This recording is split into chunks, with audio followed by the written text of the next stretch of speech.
Bismillahirrahmanirrahim. Assalamualaikum warahmatullahi wabarakatuh. Alhamdulillahirabbil alamin wal aqibatu lil muttaqin wala udwana illa 'alal zalimin. Asyhadu an la ilaha illallah wahdahu la syarikalah wa asyhadu anna Muhammadan abduhu wa rasuluh la nabiyya wa la rasula ba'dah. Amma ba'd. Inna asdaqal hadithi kitabullah wa khairul hadi hadi Muhammadin sallallahu alaihi wasallam wa syarrul umuri muhdatsatuha wa kullu muhdatsatin bid'ah wa kullu bid'atin dhalalah. Al hadits au kama qol. Puji syukur alhamdulillah kita panjatkan kehadirat Allah Subhanahu wa taala karena malam hari ini kita semuanya masih merasakan dua nikmat besar, yakni nikmatul iman wa nikmatus shihah. Nikmat iman dan kesehatan, yang dengan dua nikmat besar itu kita bisa melaksanakan sholat maghrib berjamaah, dan mudah-mudahan sholat maghrib jamaah kita diterima oleh Allah Subhanahu wa taala. Shalawat serta salam semoga tercurah kepada khatamul anbiya wal mursalin nabiyina Muhammadin sallallahu alaihi wasallam, karena beliaulah yang telah menuntun kita semuanya minadulumat, dari jalan yang gelap gulita, ilan nur, menuju cahaya, yakni dinullah, dinul haq, dinul Islam. Bapak Ibu yang dirahmati Allah, marilah kita buka kajian kita pada malam hari ini dengan bacaan basmalah. Bismillahirrahmanirrahim. Kita bahas pertemuan kita pada malam hari ini surat Al-Baqarah 195.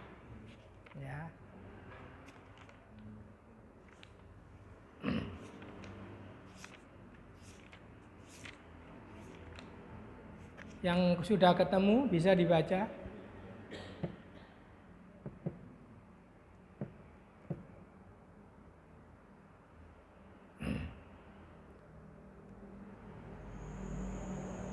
Yang sudah ketemu dibaca, mungkin monggo. Dan infakkanlah hartamu di jalan Allah, dan janganlah kamu jatuhkan diri sendiri ke dalam kebinasaan dengan tangan sendiri dan berbuat baiklah. Sungguh Allah menyukai orang-orang yang berbuat baik. A'udzubillahi minasyaitonirrajim. Wa anfiqu fi sabilillah wa la tulqu bi aidikum ila tahluka wa ahsinu innallaha yuhibbul muhsinin. Wa anfiqu, dan berinfaklah kalian. Jadi ini bentuk kata fi'il amar, kata perintah. Jadi kita semuanya diperintahkan oleh Allah berinfak fi sabilillah, di jalan Allah. Keterangannya fi sabilillah itu di dalam jihad. Jihad itu macam-macam. Thalabul ilmi ya jihad, perang fisik ya jihad. Wala tulqu bi aidikum ila tahluka, dan janganlah kamu menjatuhkan dirimu ke dalam kebinasaan. Kenapa kok infak hubungannya dengan jangan menjatuhkan dirimu kepada kebinasaan? Jadi begini. Suatu saat Nabi itu sallallahu alaihi wasallam, Nabi Muhammad sallallahu alaihi wasallam itu menjenguk Sa'ad bin Abi Waqqas. Sa'ad bin Abi Waqqas itu dalam keadaan sakit parah. Ya, ketika Nabi menjenguk, terus Sa'ad bin Abi Waqqas mengadu, ya Rasulullah, hartaku itu banyak. Ya, hartaku itu banyak. Sedangkan saya ini hanya punya anak satu perempuan. Punya anak satu perempuan. Lalu Sa'ad bin Abi Waqqas mengatakan, bolehkah saya menginfakkan harta saya 2/3? Nek duwe mobil telu, sing 2 diserahkan di sabilillah. Nek duwe mobil 6, yang 4 dikasihkan sabilillah. Nek duwe kos-kosan 10, berarti yang 6 dikasihkan sabilillah. Itu usulnya, pertanyaannya Sa'ad. Lalu Nabi mengatakan jangan. Terlalu banyak 2/3 itu. Karena Nabi itu tahu imannya para sahabat itu bertingkat-tingkat.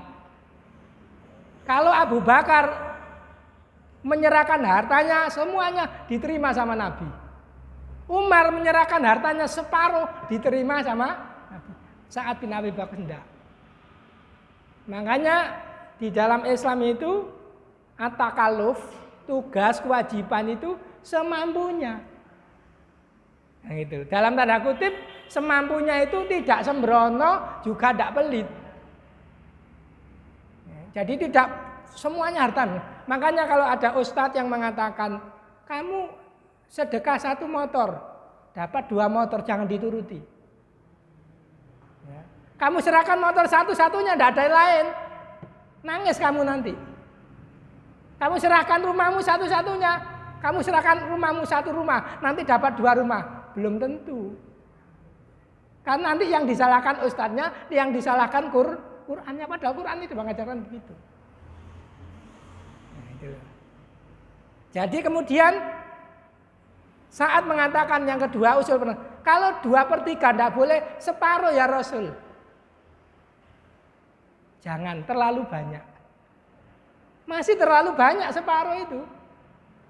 Nek hartanya di total 1 miliar Pak Eko, dia meninggalkan harta 1 miliar, separuh hartanya 1/2 miliar diserahkan sapi, itu ditolak sama Nabi.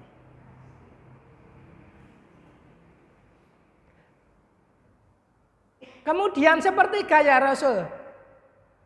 Al-thuluts al-katsir kan. Jadi 1/3 itu sudah sangat banyak. Kita saja yang diwajibkan zakat itu hanya 2,5%, tidak sampai 1/3. Panjenengan punya uang 1 juta, zakatnya hanya 25.000, bukan 300.000. Nah, itu ya. 300.000 kan 1/3, mendekati 1/3. Nah, artinya ketika kita berinfak fisabilillah pun sesuai dengan kemampuan kita, ada aturannya. Supaya kita itu beribadah kepada Allah dengan infak itu tidak menyesal di kemudian hari. Ya. Tapi jangan kita juga menjadi orang yang bakhil. Tidak pernah infak sampai sekali sampai mati. Ketika mati dia ingin dihidupkan kembali supaya dia berinfak dan bersedekah. Itu sudah terlambat. Nah, gitu ya. Makanya ayatnya wala tulqu bi aidikum ila tahluka. Termasuk begini nih, adem-adem kayak banyu. Adem tambah banyu tambah adem. Enggak apa-apa ini ya. Nah, jadi maksud ayat itu jangan sampai kamu itu merasa beragama itu merasa berat. Di dalam beragama itu merasa berat. Ada seorang itu imam masjid New York pernah sowan kepada Dr. Yusuf Qaradawi di Qatar. Jadi salah satu tokoh dunia Islam yang dikagumi oleh hampir semua orang itu Dr. Yusuf Qaradawi. Nah, Dr. Ali Samsi ini orang Indonesia menetap di New York dan jadi imam masjid di sana. Ya. Kemudian dia mengatakan seandainya umat Islam itu melaksanakan membayar zakat separuh dari cuma umat Islam dunia makmur dunia Islam ini. Jadi yang bakhil itu masih banyak. Sing kebacut kayak ini tadi sedikit gitu. Jadi antara berlebihan dan medit itu ya, antara boros dan medit gitu ya, itu juga menjadi apa itu? Yang banyak masih yang bakhil dibanding yang boros. Nah, itu. Jadi kita itu masih berat di dalam infak ini. Kadang kita itu bisa ngaji berpuluh-puluh tahun ya. Memang manusia itu punya sifat itu. Lanjut ya. Jadi pada ayat ini intinya wala tulqu ila, janganlah kamu menjatuhkan dirimu dalam kebinasaan. Nah, wa ahsinu, dan berbuat baiklah, innallaha yuhibbul muhsinin. Ya. Berbuat baiklah, beramallah yang baik, sesungguhnya Allah melihat kebaikan yang kita lakukan. Allah pasti sangat gembira ketika banyak orang yang membantu erupsi Merapi, erupsi Semeru ya. Gembira Allah. Tolonglah mereka-mereka itu yang hari ini mendapatkan kesulitan. Bahkan di dalam sebuah hadis dijelaskan man yassara an mu'sirin yassarahullahu fid dunya wal akhirah. Siapa yang memudahkan urusan orang yang dalam kesulitan, maka Allah akan memudahkan urusannya dunia dan akhirat. Ya, ini menarik. Bahkan dalam hadis lain itu wallahu fi aunil abdi maka anal abdu fi auni akhi. Allah selalu menolong hambanya selama hamba itu mau menolong saudaranya. Ini satu ayat dulu. Coba dibuka di surat yang lain yang kebinasaan itu. Surat 18. 18 itu Al-Kahfi ayat 59.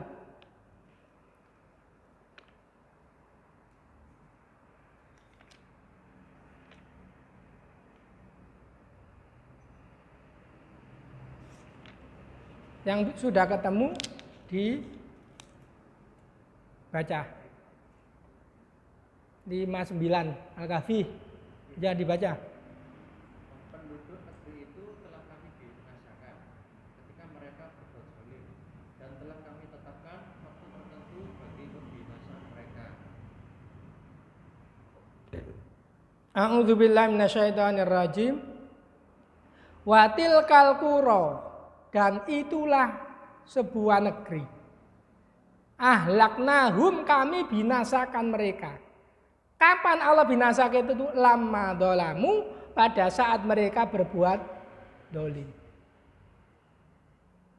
Jadi kalau kita lihat sejarah Wali Songo itu, para dai pada saat itu berada di puncak-puncak gunung. Giri, Gunung Jati, ya. Terus mana lagi? Mana? Muria gunung. Jadi pegunungan itu benteng-benteng kesirikan. Ya. Benteng-benteng kesirikan itu di tempat-tempat yang memang rawan. Ada kekuatan di luar kekuatan manusia termasuk Merapi, Semeru dan seterusnya itu. Di sana itu banyak kesirikan-kesirikan yang dilakukan dalam rangka liyuqarribuna, mendekatkan kepada Allah. Karena menurut mereka kan begitu ya. Kita itu tidak tahu Allah, kita yang mendekat kepada Merapi, mendekatnya kepada Semeru, mendekatnya kepada Gunung Muria dan seterusnya. Sehingga benteng-benteng kesirikan itu sekarang jebol, tidak ada yang melindungi. Bahkan di daerah-daerah pegunungan itu keislaman mereka itu campur dengan animisme dan dinamisme. Kemarin itu saya ketemu orang tahun 82. Bromo itu tidak ada satupun masjid. Bayangkan, sekarang sudah ada mushola. Umat Islam juga waktu itu hanya 1 kakak katanya. Bromo itu loh. Jadi benteng-benteng kesirikan itu ternyata dipegang oleh orang-orang yang tidak Islam. Sehingga ketika gunung-gunung itu melakukan kesyirikan, lalu Allah turunkan bencana. Yang salah siapa? Ya kita semua. Ya, coba berpikir ya. Dulu para balik kita itu gunung Giri itu pegunungan tinggi. Nah, sekarang ini nyari balik ya nyari kota-kota yang senior. Nggak mau turun turun ke bawah jarang.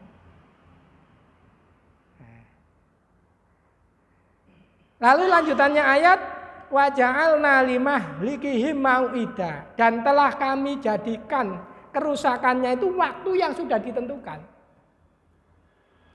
Kadang itu saya itu mikir begini, masa sih Indonesia tidak ada ahli-ahli yang memprediksi gunung meletus. Sejak dulu ya seperti ini terus saya. Nek sudah terjadi baru meninggal ratusan ribuan baru dianalisa. Tidak seperti yang di luar negeri itu Banjir yang mati 12, 15. Kita yang mati ya puluhan ribu. Begitu. Nah, mestinya kita itu punya mestinya. Tapi tidak pernah dimanfaatkan secara maksimal. Yang dari ITB, yang dari ITS, ya, itu dimaksimalkan mestinya bisa. Supaya memang terjadinya bencana dan musibah ditetapkan Allah, tapi jumlah korban yang jatuh biar tidak terlalu banyak. Itu tugas kita, ikhtiar kita sebagai manusia. Bahkan ini kalau dihubungkan dengan ilmu fisika, batu itu kan benda padat. Bukan benda hidup dan benda mati, yang tidak bergerak. Beda dengan tumbuh-tumbuhan. Beda dengan bintang. Tapi ketika batu itu masuk dalam lingkup gunung, maka itu ya mengeluarkan lahar dan lava gitu ya. Tak nyambung, ini kekuasaannya Allah. Jadi Gunung Merapi itu bagian ayatun min ayatillah.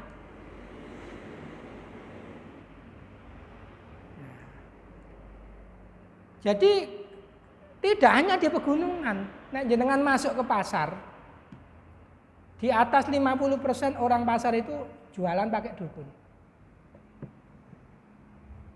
Ini gurung masuk kantor loh ya.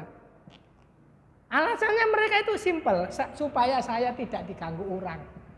Dia tidak mau ganggu orang, tapi supaya tidak diganggu. Itu bagian sudah. Makanya kalau bencana musibah Indonesia terus tidak pernah berakhir, mari kita benahi. Semangat kita untuk mempelajari Quran itu seberapa besar. Nah, di dalam surat Al-Jumu'ah ayat 2 itu kan wa in kanu lafi dhalalim mubin itu. Nah, walaupun mereka bangsa Arab pada saat itu dalam kesesatan yang nyata itu hilang total setelah 23 tahun ngaji itu. Tidak tersisa kesirikan itu.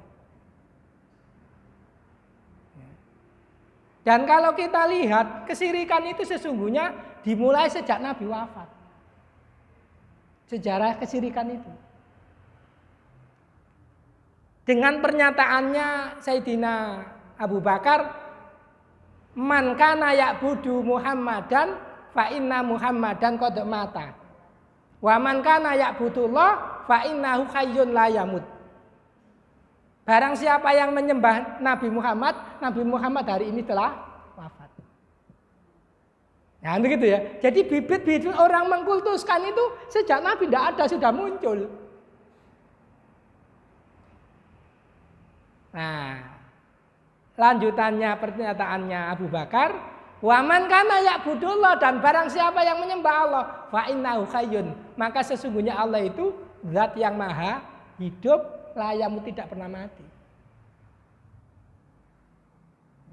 Allah itu tidak pernah pilek, tidak pernah. Ya, Allah itu jauh dari sifat-sifat naqais, sifat kurang. Allah itu jauh dari sifat yang sama dengan makhluk.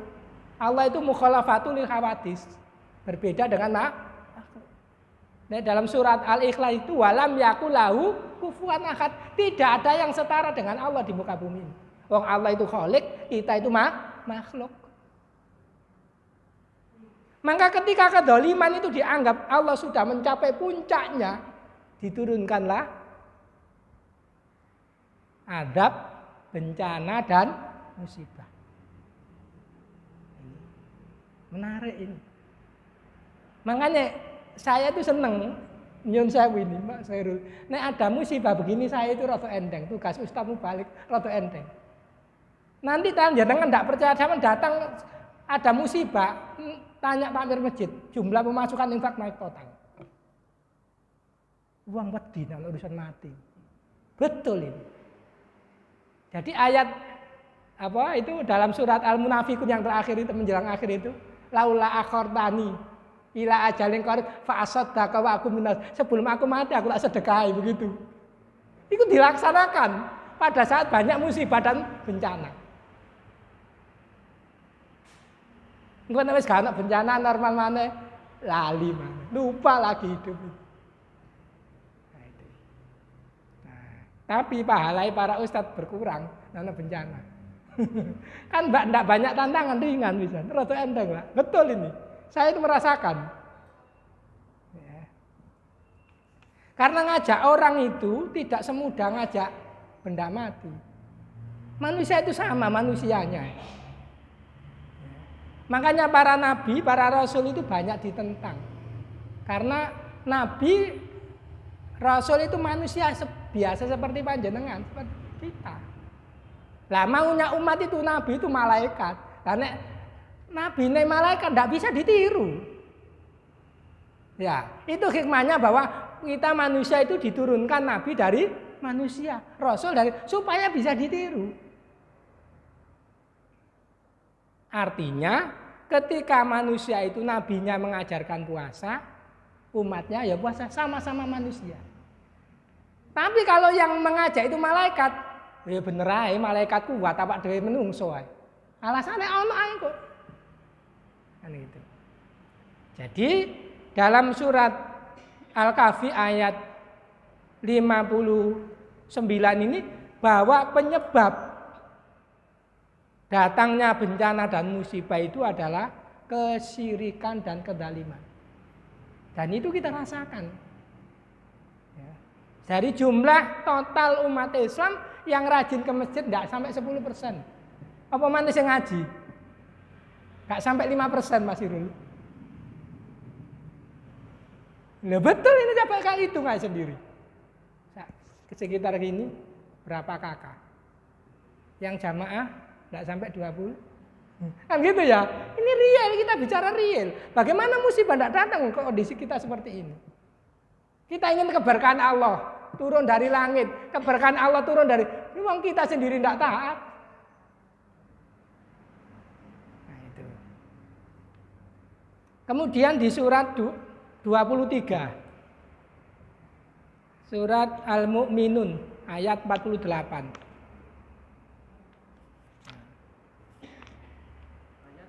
48.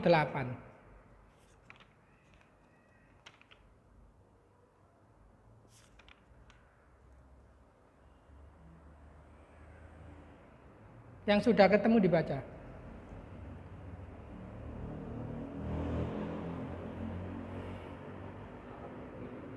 Ya, dimulai 45 sampai 48.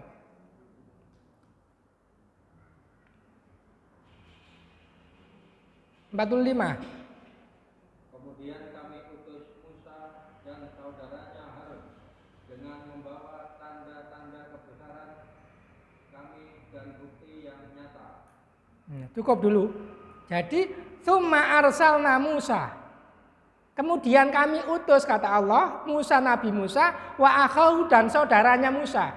Harun namanya Nabi Harun. Dari sini kita bisa mengambil pelajaran bahwa dakwah itu tidak bisa dilakukan oleh satu orang.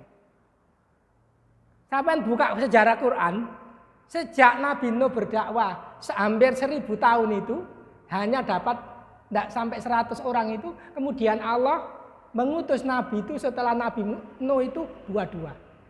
Nabi Ibrahim, Nabi Ismail. Nabi Ibrahim, Nabi Ishak. Musa, Harun, Yakub, Yusuf. Kemudian Nabi Ibrahim sama Nabi Lut di zamannya itu. Dan seterusnya. Supaya apa? Ada yang diajak musyawarah. Karena apa? Tantangan menghadapi manusia itu berat. Ya nek bebek ya. Ngalor-ngalor gitu. Manusia punya akal ya, punya nafsu ya. Ya gitu. Nah itu. Kemudian biayatina dengan bukti-bukti ayat-ayat Allah. Wa sultanil mubin itu hujah, argumentasi yang jelas. Jadi sejak dulu dialog itu penting. Ya, dialog antara para penguasa, dialog antara Islam dan musuh Islam itu terus terjadi. Nabi Musa dengan Fir'aun, Nabi Ibrahim dengan Namrud dan seterusnya. Tapi akhirnya para musuh-musuh Islam itu menggunakan kekuasaan. Lalu kepada siapa Musa diutus? Ila Fir'auna, kepada Fir'aun. Wa malaihi, di sini dijelaskan al-malai itu al-asyraf minhum, kelompok dalam bahasa sekarang itu daif, kelompok menengah ke atas, tokoh-tokoh. Makanya di situ ada jenderal, ada pengusaha, ada itu di belakang Fir'aun itu kuat. Fastakbaru, lalu mereka menyombongkan diri. Ya, artinya menyombongkan diri itu istilahnya, definisi sombong itu al-kibru itu batarul haq wa ghabtun nas, menolak kebenaran. Di samping menolak kebenaran itu meremehkan yang nyampaikan. Sopo Musa ini? Arek jenenge sore gitu ya. Wong dhek gak duwe kekuasaan, kate ngajak sing berkuasa begitu. Wakanu, dan mereka Fir'aun dan bala tentaranya, penguasanya itu kauman alin, kaum yang merasa hebat dengan durhaka, dengan berbuat dolim kepada rakyatnya. Faqalu, perkataan kesombongannya Fir'aun itu dijelaskan oleh Allah. Faqalu, lalu mereka berkata, anu minuli basyara ini mislina. Apakah kami akan beriman kepada dua orang arek cek wingi sore begitu, Musa dan Harun. Wa qaumahuma, dan kaumnya Nabi Musa itu adalah abidun. Artinya bawahan kita. Bawahan, anak buah kita begitu ya. Abidun itu bermakna juga rakyatnya. Karena yang jadi raja waktu itu Mesir di bawah kendali Fir'aun, termasuk bangsanya Nabi Musa. Bani Israel itu di dalam kendali Fir'aun yang durhaka.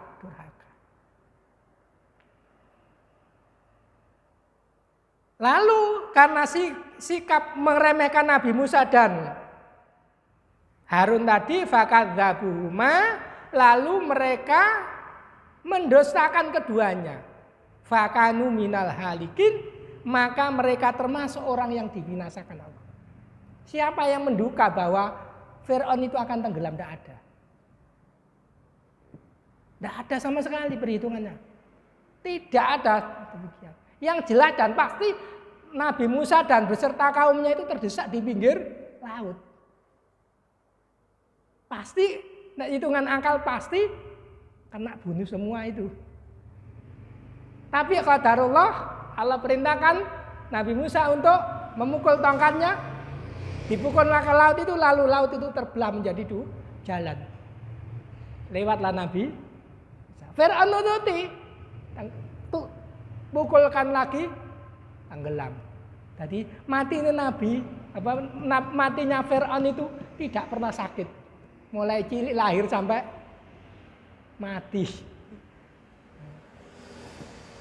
Mati ini tenggelam ya, tidak melalui sakit. Artinya apa? Bahwa orang-orang yang berbuat zalim itu pasti mati dalam keadaan hina. Siapapun mereka. Hidup di zaman yang bagaimanapun, orang-orang yang zalim itu pasti akhirnya itu hina. Sedangkan orang-orang yang bertakwa pasti wal akibatu lil muttaqin wal akibatu lit taqwa. Walaupun nek istilah film ngono, lakone mesti menang. Menang menjelang akhir. Perjuangan kita itu menang, ingin menang ketika pada saat sakaratul maut. Maka di dalam surat Ibrahim itu yusabbitullahul ladzina amanu fil hayatid dunya wa fil akhirah. Itu surat Ibrahim ayat Bentar tak carikan. Ibrahim itu surat 14. Ibrahim. Bentar, surat ayatnya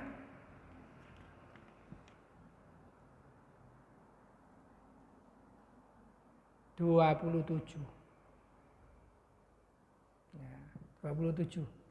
14 ayat 27.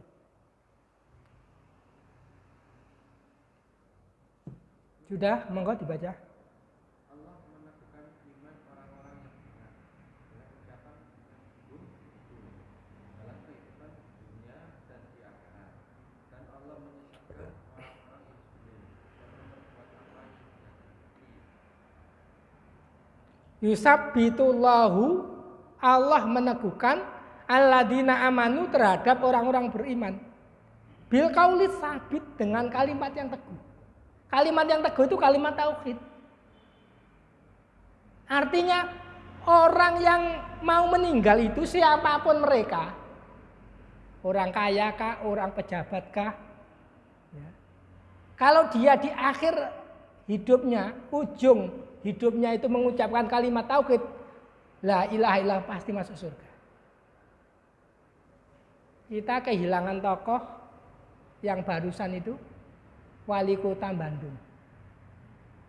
Hafidul Quran, anaknya 7 semuanya hufat, sak mantune begitu. Meninggal di usia yang belum tua.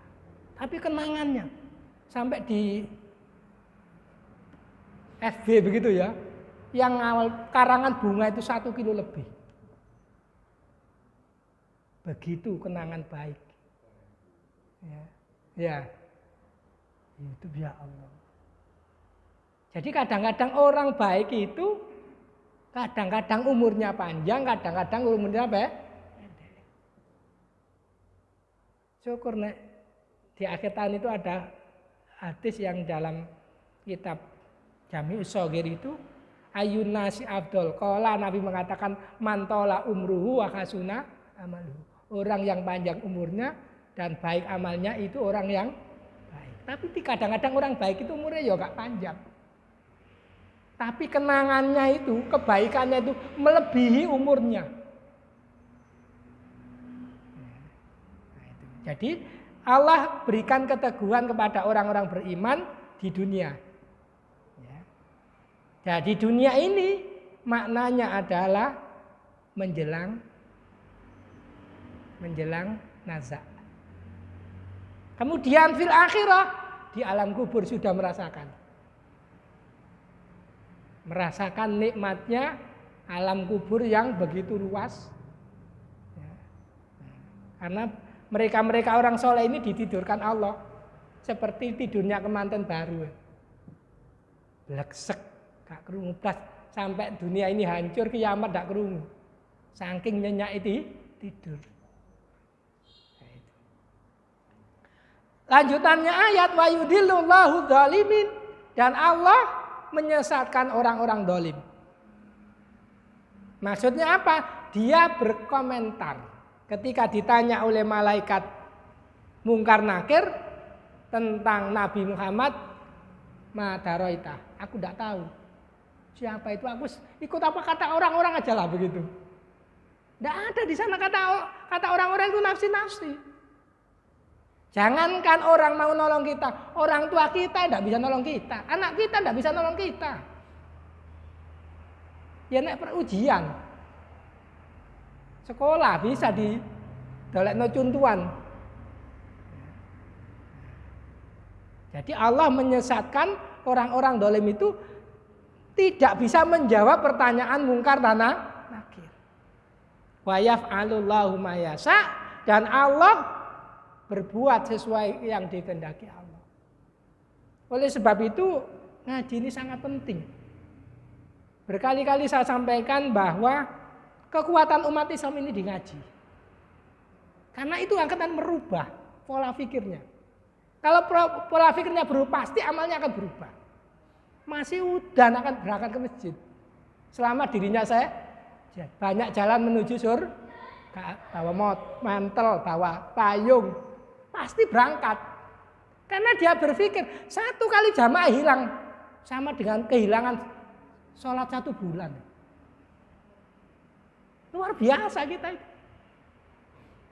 Percaya kepada janjinya Rasul. Eman nggak jamaah itu. Satu kali sholat jamaah hilang. Sama dengan kan pahalanya 25 derajat. Ada hadis mengatakan 27. Satu kali hilang sama dengan hilang 1 bulan. Makanya keberkahan umur dimulai dari keberkahan waktu. Keberkahan umur dimulai dari kapan waktunya ibadah, kapan waktunya istirahat, kapan waktunya bekerja, dan seterusnya.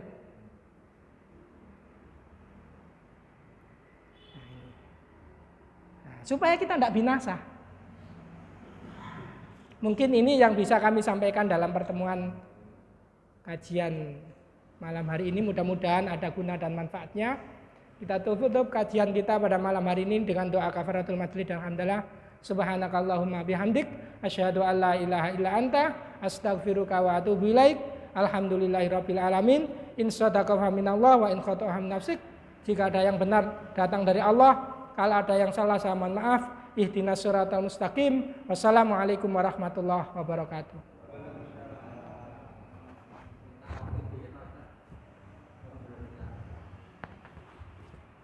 Oh ya. Monggo.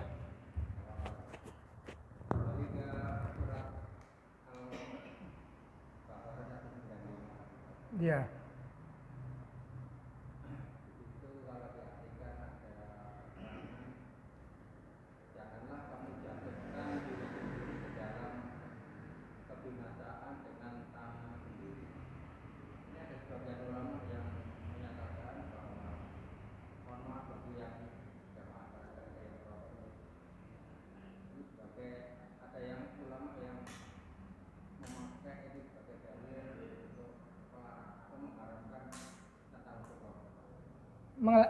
Ulama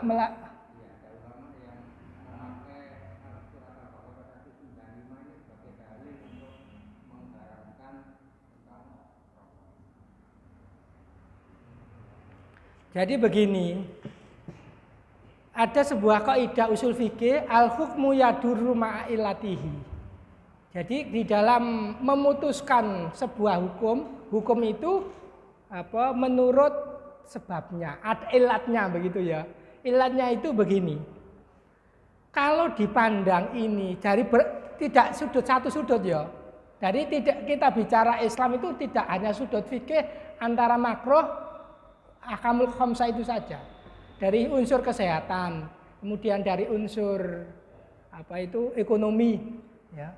Kalau kita sudah tahu bahwa rokok itu misalnya sebagian dananya, untung dari rokok itu kemudian dibantukan ke gereja dan bukti itu real nyata, kemudian kita tetap merokok, berarti kita mendukung pengembangan kristenisasi gitu ya. Itu dalam sisi. Makanya kita itu kalau sudah bicara fikih hitam putih mesti terjadi khilaf. Tapi saya itu memahami dari yang asalnya fikih kemudian berkembang menjadi unsur-unsur yang lain. Sehingga nanti itu pemahaman keislaman kita itu utuh. Fikih boleh kok ngerokok, ya terserah. Tapi yang nggak ngerokok, ya jangan disalahkan. Begitu nanti, nggak pernah selesai debat seperti ini. Jadi menurut saya, sementara ini kita mengambil para pakar tidak hanya dari pakar ilmu agama saja, pakar kesehatan, pakar ekonomi, kemudian digabung menjadi beberapa pakar sehingga diputuskan. Antara madorot dan manfaat begitu ya, antara kerusakan dan manfaatnya. Memang nek rokokan niku ngantuk-ngantuk hilang Pak Mak iya. Karena ada asap begitu loh. Tapi nek gak ono rokoke, gak ngemil permen iso ngantuk barang gitu kan. Nah itu jadi sudut yang lain. Jadi itu monggo nanti kalau diperdebatkan itu tidak selesai. Itu kalau ada ulama begitu mungkin mereka itu hati-hati. Supaya tidak jatuh yang makruh. Kan yang makruh itu artinya tidak disukai, kan gitu ya. Artinya makruh itu sendiri tidak disukai. Mungkin begitu, kurang lebihnya mohon maaf. Ya.